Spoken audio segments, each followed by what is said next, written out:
I've had Paul Alexander on my list of people to do a biography about, and with his recent passing, I would like to take some time to commemorate this amazing person. And he truly was amazing, having spent 70 years of his life living in an iron lung. Paul Alexander was born January 30th, 1946, in Dallas, Texas.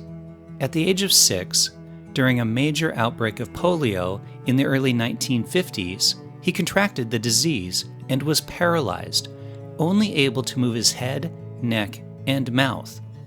Polio can also paralyze the muscles used for breathing, and in his case, the paralysis was extensive. Iron lungs were the standard treatment for polio at the time. An iron lung is a large chamber that encases most of the body, with changes in air pressure, inducing the lungs to inflate and deflate, allowing for Paul to breathe. Respirators were still under development and not widely available. Paul spent 18 months in the hospital. He was kept in a large room with other polio patients. Unable to communicate with the other kids, all he could do was watch children get brought in, die, and be taken out. His parents, wanting to get him out of the hospital, rented a portable generator and a truck to bring him and his iron lung home. The doctors told us Paul could not possibly live. There were a few times when the electrical power failed, and then the lung had to be pumped by a hand. Our neighbors would run over and help us pump it. Doris Alexander, Paul's mother, said in his autobiography. As time went on, he learned to breathe and speak. Beginning in 1954, with help from a physical therapist, Alexander spent a year learning a type of breathing which allowed him to leave the iron lung for brief periods. Maybe because he was only 6 at the time, or, more likely, there was something about his personality that prevented him from wallowing in despair. Despite his condition, Alexander graduated from college. The college at first refused to admit him, but because of his perseverance, they gave in and he received a degree.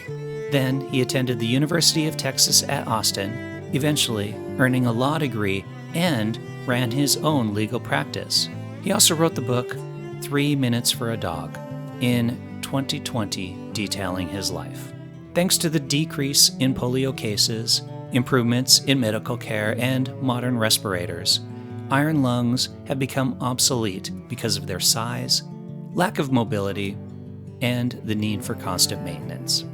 If you are wondering why Paul was kept in the lung and not moved to a respirator, there is no definite answer I could find, but it appears that it was most likely due to the paralysis of the diaphragm muscles that control breathing. A respirator may not have been sufficient in his case, as an iron lung provides a more comprehensive assistance for breathing.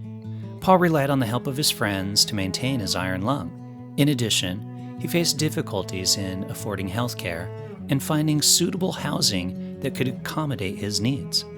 Paul lived in a small, one-bedroom apartment without any windows, a testament to the state of the U.S. healthcare system and the absence of adequate social services for those who are disabled. Philip, the brother of Paul and his only living relative, wrote on Paul's GoFundMe page, "I am so gratified to everybody who donated to my brother's fundraiser.